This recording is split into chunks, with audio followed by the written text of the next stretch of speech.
Okay, recording started. Good afternoon, everyone. This is Jody Sleeper Triplet of JST Coaching and Training. I am thrilled to introduce you to Joanne Skinner. For those of you who don't know Joanne, she is amazing as a coach trainer for JST, as a person, and a friend, and I could go on, but I'll stop because it's only a 30-minute webinar. Joanne's going to talk to you today about learning to leverage student strengths in coaching, and you will get a recording of all of this, the slides and Joanne's presentation after the session is over. So if anyone wants that, and if you have questions, just type them into the chat box and we'll answer them at the end. Great. Take it over, Joanne. Okay. Hello, everyone, and thank you so much for joining Jody and I today. I am Joanne Skinner, as Jody said, and I'm a credentialed ADHD coach, a PCC, and a board-certified coach. I am physically sitting in Reston, Virginia, waiting for the big snow blizzard to come tomorrow. And it's times like this that I'm really glad that I work with a lot of my clients via phone and Skype so we can keep working together regardless of the weather. I decided to do this webinar today because I've taken several courses in positive psychology as well as an amazing course at George Mason University on leadership and well-being, and I want to share with other coaches what I've learned.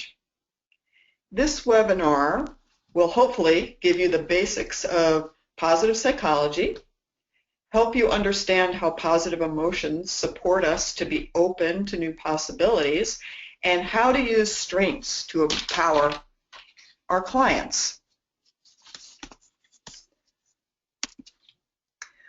Positive psychology is the science of well-being, success, and happiness. It's a paradigm shift from what is wrong with people. Think about traditional psychology. What's going on in your background, what's going wrong, what are your challenges, to what is right with people. So I ask you, what is right with you? The fathers of positive psychology are Martin Seligman at the University of Pennsylvania and Chris Peterson, who was at the University of Michigan. They came up with 3 pillars of positive psychology, which are positive emotion, positive traits, which are strengths and virtues, and lastly, positive institutions like democracy and strong family. Today, we're going to talk about how positive emotions and positive strengths can bring creative change to your clients. Barbara Fredrickson at the University of North Carolina in Chapel Hill says, positive emotions are there to help us think differently and more productively. She is responsible for the broaden and build theory, which says, we broaden our perspectives when we are safe and calm and confident. We then have the ability to be creative, think about the future, and plan. Think about our ADHD clients here. They often have difficulty thinking about the future because they're in the present and planning. So keep that in mind about broadening perspectives. Positive emotions broaden awareness and encourage new, varied thoughts.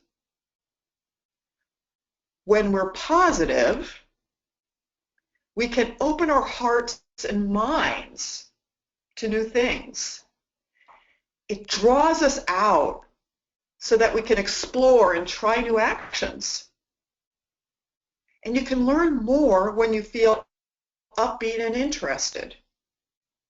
So it's a real nice fit for our coaching clients as they try new things, new actions, and as we explore how to bring them into the future and be successful. So we want to broaden their awareness. The build part is about building our perspectives.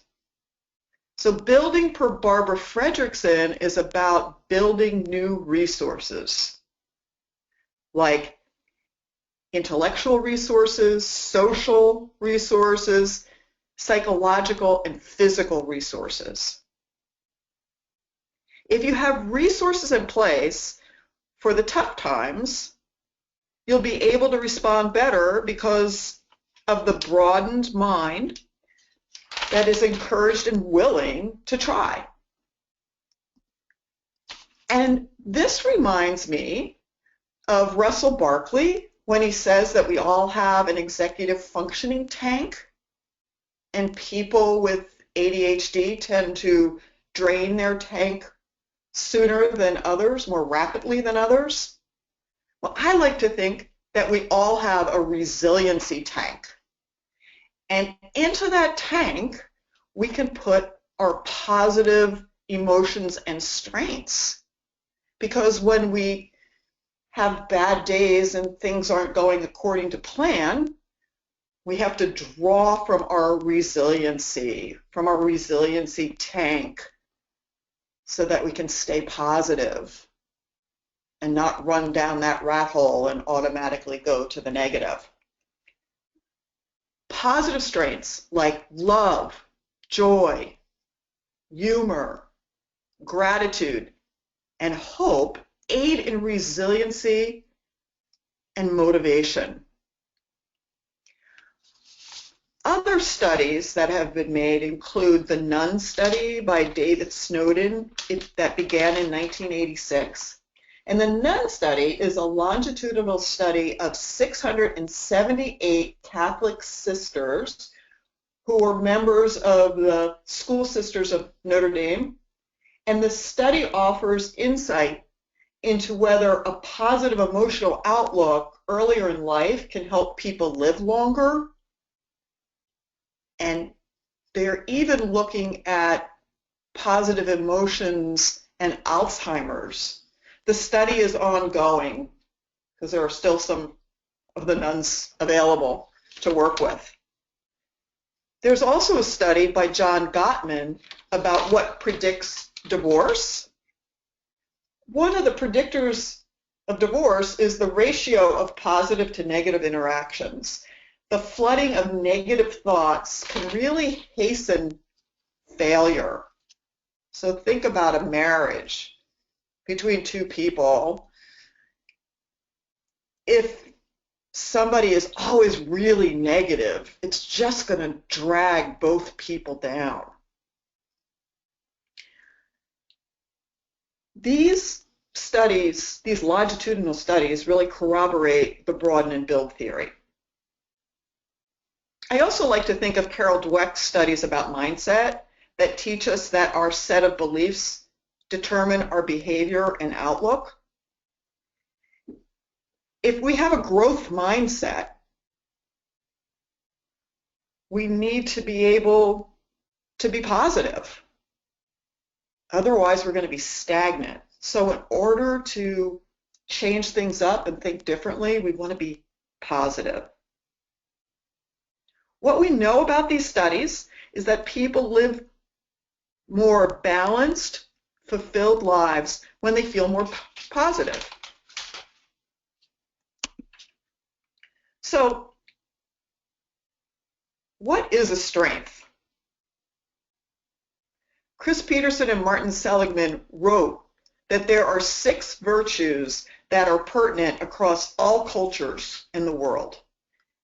And those 6 virtues are wisdom, courage, humanity,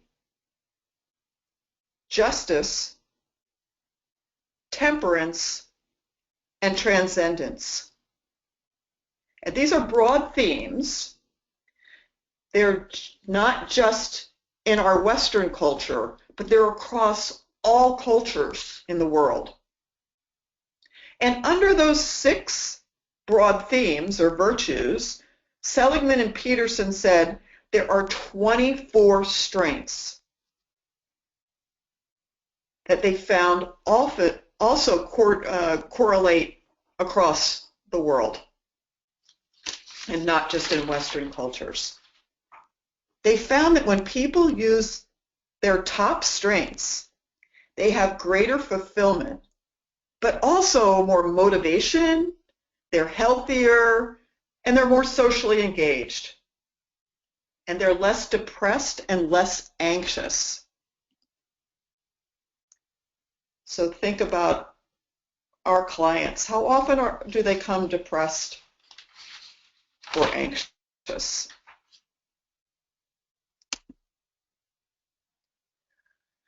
There are several strengths tests or assessments that are available. I like to use the VIA, which was written by Peterson and Seligman, and I tend to use the VIA because I'm most familiar with it. The other ones are also really excellent and have good reputations. The Strength Finder, it's also known as the Clifton Strength Finder, is rooted in over 40 years of research and was created under Donald Clifton, who was an educational psychologist, along with Tom Rath and scientists at Gallup. You know, we know Gallup from their polling. Well, they were involved in creating the Strength Finders.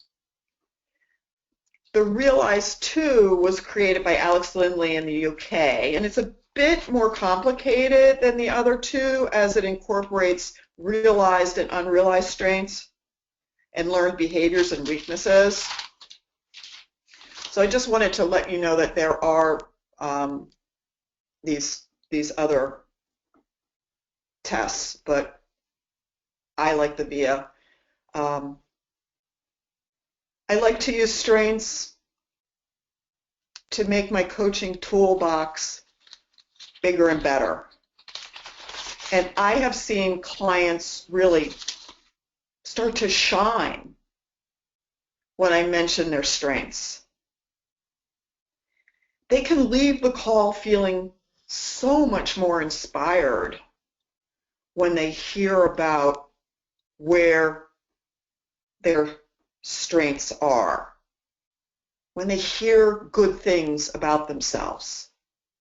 And I, as the coach, I feel so much better when I see and hear the shift that's happening, and I can point that out to the client. Hey, I'm hearing, your voice changed a little bit. What's that all about? Or when they're sitting in my office and you say, talk about their strengths, and you can see them just sit up straighter. It's so empowering. And so often our clients come to us having failed to live up to their expectations or the expectations of their parents or the expectations of their teachers. And they can feel so ineffective and incompetent and just even sad. And I've noticed when a lot of my teenage clients come in and I say, hey, what do you do really well? What's good about you? And they look at me, and sometimes some of them say, nothing.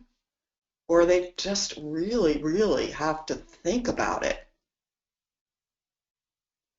It's obvious that no one has recently pointed out their good qualities. And as coaches, we have this power tool to shift the conversation from what is wrong about you to what's strong with you. I've listed out the 24 VIA strengths, and as you look through them, they're in alphabetical order, can you spot any of these strengths in yourself or any of the strengths in your clients?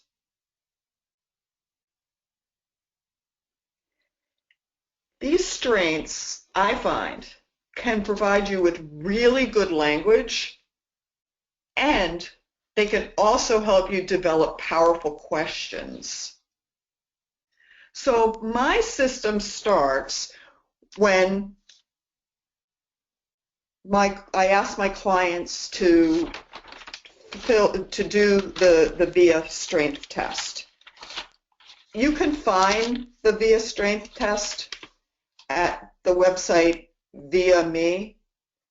So www.via, V-I-A, me, like M-E, .org, .org. So I have them fill that out and send me the list of their strengths. And then I keep the strengths, and I always have them out when I'm talking to the client. So when we first look at them, we talk about, wow, look at these different strengths that you have, and these 5 top strengths, wowee. And I'll say, what do these strengths mean to you? And, what's surprising about these strengths? I might even ask, how might these strengths help you out throughout your day? Or we might discuss how one of the strengths impacts a specific situation. How about just what might change if you use your strengths? An example might be, how can you use your strength of love to help you better connect with your parents? Or how can your strength of leadership support you to be successful in that group project? How can your strength of love of learning motivate you in calculus? Or you can make a statement. Spirituality, I see, is really important to you. It's one of your top 5 strengths. How can you incorporate that into your life? Or how can your strength of bravery help you reach out for help in chemistry? You as the coach can spot a strength in your client and simply share. You might say, hey, I notice your strength of kindness when you volunteer to drive your sister to her soccer practice. What do you notice about that? Or, I notice you are tenacious and never give up. You keep working it. I've said that before to clients, and they shine.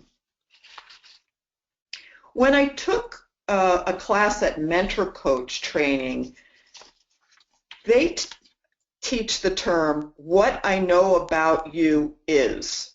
You fill in the blank. So, what I know about you, and then you can fill in one of the strengths. It's a good way to just incorporate that in every session. You don't have to use those exact words, but remember to incorporate it into your session, because people want to hear something positive. They want to know where they're strong, and that's strength spotting. You might even say, hey, your sense of humor helped you out in that situation. How do you think your sense of humor can effectively help you in other aspects of your life? So not only do these questions open up a new awareness, but your client can see herself in a new way. She can start to believe in herself and open up her mind to be aware of what she does right. You're holding up a mirror so they can see themselves, your clients can see themselves in a new positive light. And then they can turn to their strengths as a natural inner compass, and they can look to themselves with a new perspective. It's about establishing a new habit rather than automatically going to the negative, like a lot of us do and a lot of clients do. Oh, I screwed up again. Oh, I didn't turn that homework assignment in. I forgot. I lost my keys. Well, if you have a strength habit, a habit of automatically going to the positive, you're going to feel a whole lot better. You're going to be more resilient. I came up with what I call a SMART strengths model. I know there are a lot of SMART models, but I thought this would be helpful. We always want to support the ICF competencies, so I thought of my model, SMART. So SMART stands for spotting, mattering, active listening, relationship building, and turning buts to ands. So S is for spotting. The coach spots the client's strengths and creates awareness. There's your competency, creating awareness. You're going to identify major strengths versus major areas for learning and growth. So there's going to be a richer self-understanding, which leads to new actions. I do want to make something perfectly clear. It's not only about strengths when it comes to coaching. Our clients do come with challenges, and we're working on those challenges. But if we have the strengths vocabulary as coaches, we're going to help our clients with support around those challenges. So M is for mattering. Make your clients know they matter. Establish trust and intimacy with your clients. Show genuine concern for your clients' welfare and future. By spotting strengths, they're going to feel more comfortable. A is for active listening. That's the ability to focus completely on what your client is saying and not saying. Listen with your whole being to distinguish between words, tone of voice, body, and language.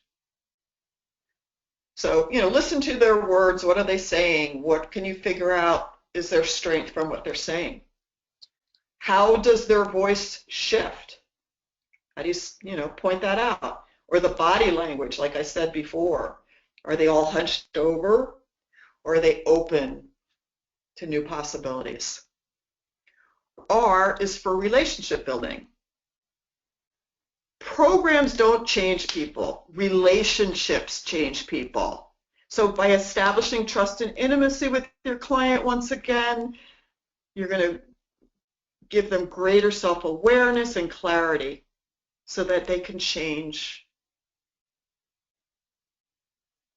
And T is for turn butts to ands. So try new opportunities and possibilities. You're going to design actions for ongoing learning when the client feels more confident. They're going to be more open to that. So an example, when a client's not confident, they may avoid a situation and not feel comfortable, but when they avoid, what happens? It's going to come back and bite them. So let's talk about it. Let's be open to these new possibilities. So that's my SMART model. In conclusion, I just want to say that strengths can tip your client towards greater success. As the coach, you can hold up a mirror so that your clients can see themselves as naturally creative, healthy, whole, and confident. We support our clients to move forward and live up to their potential. And I believe that using strengths will help coaches do that for their clients. So thank you all for your attention. And we do have a few minutes for questions. So feel free to type your questions into the chat box, and I'll be happy to answer them. Great. Thanks, Joanne. I'm here. I'm just going to monitor the questions for you. And Thank do you you. want to flip to your last slide so they can see your resources? Oh yeah, resources. Thank you for reminding me Sure. about that. These are all really good books for you to look into, and I used a lot of these resources when I put this webinar together. Okay, so there's a question here. Someone did not catch your T. What does the T stand for? My T is turning buts to and. You know how like, oh, well, I can try to do that, but, you know, but, well, you can hear that not so confident. So I can try that, and I'm going to do it this way. I'm going to try it this way. So turning. Great. Any other questions? Okay, I have one here. Let me just, all right. What other tips in our toolboxes can we use? I like the button ands tool. I work in a STEM school and do not see their strengths that much, which is sadly very true. You know, we just have to put our hats on and look for it. And, you know, when I think if you're in a STEM school, I mean, kids can pick up on negativity, and they can bring their natural biases with them, their fears. So it's about really listening and looking and being, you know, present as the coach or the teacher, being present and really looking. Because so many of these kids don't hear good things. They're hearing things like, you have to get into college, or you're not going to get into college if you don't, you know, get better grades. Well, yeah, that's not very helpful. That's going to just make them feel worse. But things, Barbara, you know, Dweck's theory around praising for effort. Wow, I see you working really hard there. I really appreciate that you're sitting down and you're doing your assignment. So appreciating them and using the positive language. And Joanne, that leads to, you know, that and certainly finding a strength that you see in them. And as you shared earlier, saying, you know, I'm noticing this about you, or I see this about you.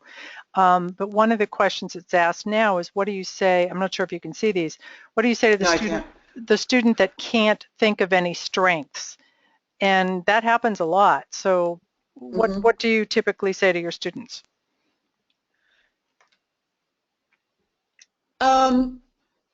Very often, well, when my students come to the intake, they've filled out forms, so I do know a little bit about them.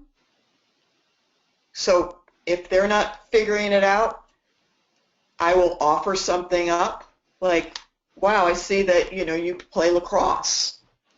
What do you like about lacrosse? What position do you play? So, you know, just having that conversation to develop the trust and intimacy. And having them feel really good about themselves is not always fast. We got to work it. But it always feels so good when they leave the session with a smile on their face. And in the session, if we can, you know, talk about and notice what they're good at. And Joanne, I just want to add to that, because sometimes students don't see it as a strength, because even the word strength for them is foreign, because they're so used to hearing about their weaknesses or their shortcomings.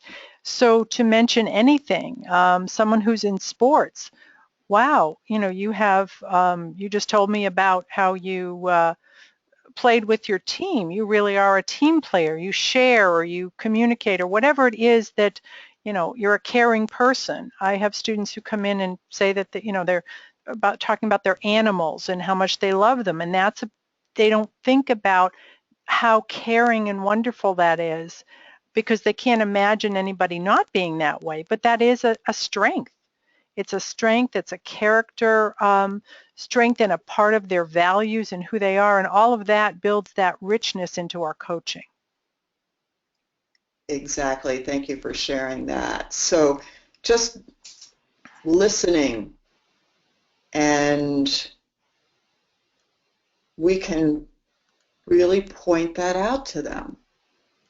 So, you know, if they're in drama, oh gosh, you know, tell me about the upcoming play at the high school, or I was there for the last production. It was amazing. They by you, the coach, staying really positive and having positive energy, it's contagious.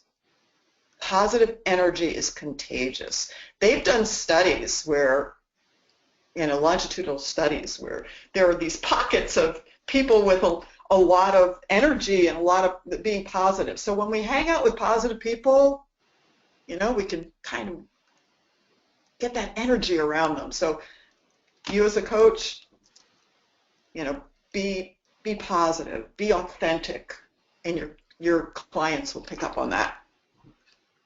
Absolutely. Well, our time has quickly run out. I'm posting, thank you, Joanne, first of all, for sharing all of this. Joanne is a wealth of knowledge on character strengths. I'm posting in the chat box the link if you have not registered for our next webinar, which is on Monday with me, and it's called What You Need to Know About Executive Function Challenges.